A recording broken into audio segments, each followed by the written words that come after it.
Antoine Kaczynski, bonjour. Bonjour. Donc vous êtes de la société Quizbox et c'est une société qui propose donc des boîtiers de vote interactifs entre autres.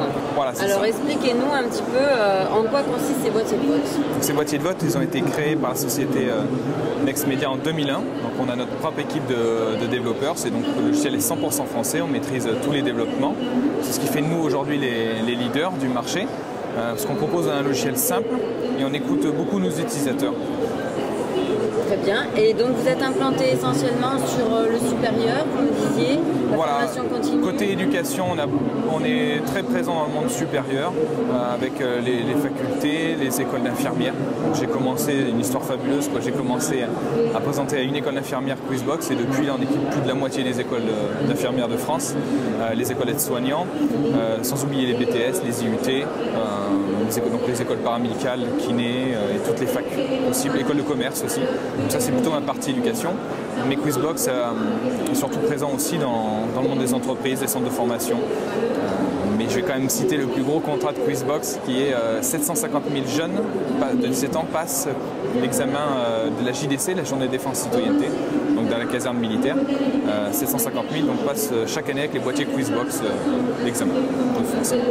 Donc comment on l'utilise concrètement dans, par exemple, une école d'infirmière? Quelle est la plus-value du produit? Il est très simple à utiliser, le questionnaire se fait entièrement avec PowerPoint, donc tout le monde connaît PowerPoint. On peut reprendre ses anciens cours, on peut créer un nouveau PowerPoint. Nous on a un onglet qui est directement intégré dans PowerPoint, c'est très simple, en moins de 2 clics on peut transformer une diapo en question. D'accord, donc en fait il y a une présentation qui est faite sur PowerPoint, des questions dessus et chaque étudiant va venir répondre avec son boîtier. Donc l'avantage c'est qu'il n'y a pas besoin de Wi-Fi, il n'y a pas de distraction possible, tous les regards sont tournés vers l'enseignant et sa question.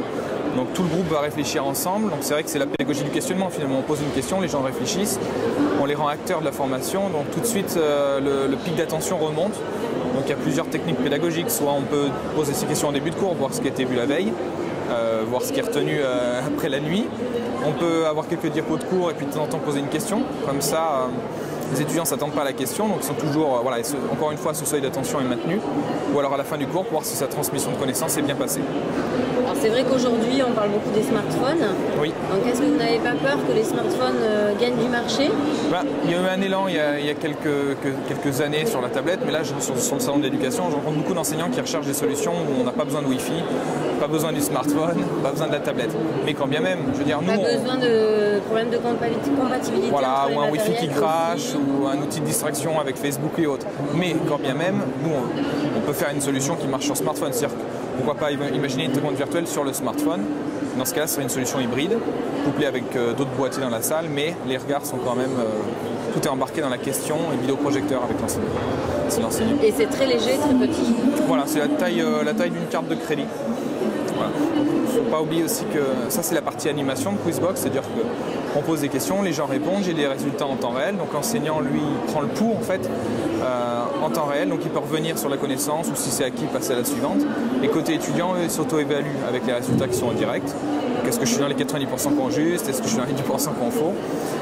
Et puis il y a la partie aussi examen, puisque Quizbox peut être... les questions peuvent s'enchaîner. Et puis les 400 étudiants, finalement à la fin de l'examen, on n'a même pas le temps de se lever, que l'enseignant en un clic, lui, il a l'Excel avec toutes les notes. Voilà, il y a cette partie aussi que je voulais parler, le côté examen, le côté normatif et formatif. Ouais, c'est super.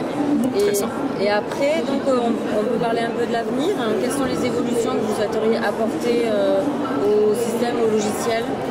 Aujourd'hui, donc voilà, la base c'était PowerPoint pour créer ces questions.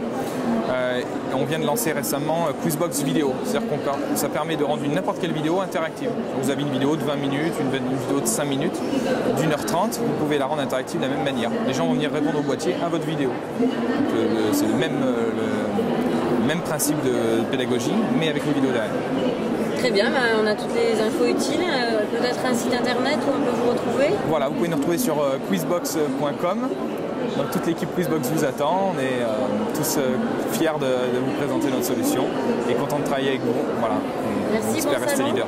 Merci beaucoup. Au revoir madame.